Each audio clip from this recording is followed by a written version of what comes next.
Hello 12th standard students, welcome back to chapter 1, application of matrices and determinants. In theorem 1.9 already we have proved the first and the second one. Now we are going to prove the third statement and the fourth statement. Okay, so A is a non-singular square matrix of order n, then adjoint of adjoint A equal to determinant of A power n minus 2 into A. So for that I am going to take again this property A into adjoint A equal to adjoint A into A equal to determinant A into I power n. So in this we are going to take the first one and the last one. Okay, so what will you get? A into adjoint A equal to determinant of A into In. Here you are going to replace A by adjoint A.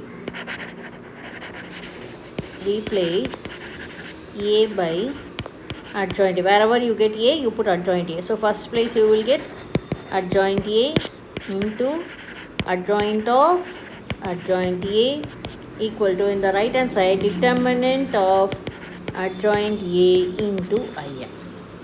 So here on the right hand side you have got a determinant of adjoint A, isn't it? So for that you can use our second property. This is second, just now we have proved in the last session. So this you are going to put here in the right hand side. So left hand side let it be the same. So this alone is going to change into determinant A power n minus 1 into In. Now multiply by A on both sides,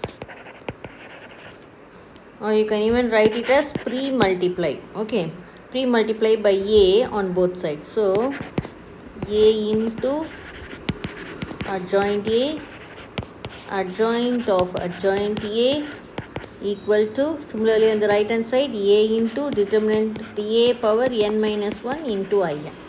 Okay, now associative property, using associative property we can combine these two. Okay, so A into adjoint A and this bracket as it is, adjoint of adjoint A equal to, and this side you keep as it is, A into determinant of A minus 1 in identity matrix. Now what is A into adjoint A? From this one we get it is determinant A into In. So here you are going to get determinant A into In on the left hand side, and this remains the same. This we cannot change, this only you are going to prove. And here you got A into determinant A n minus 1 In. So this In and this In gets cancelled, and you bring this A determinant A to the right hand side. So here you will get adjoint of adjoint A equal to A into determinant A power n minus 1 by determinant A.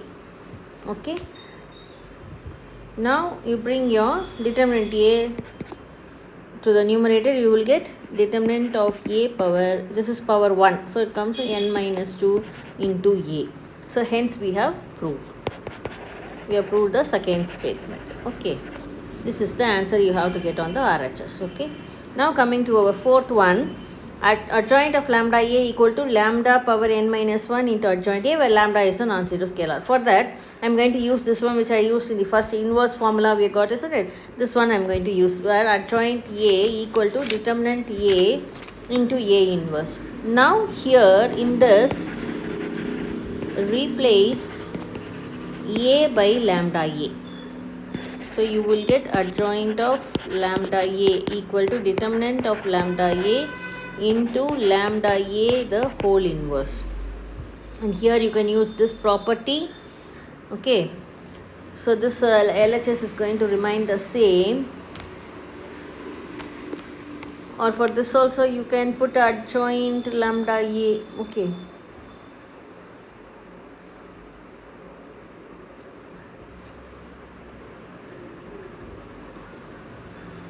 so what is this determinant lambda A? You are going to take from here. Okay, so this is going to become as lambda power n into determinant A.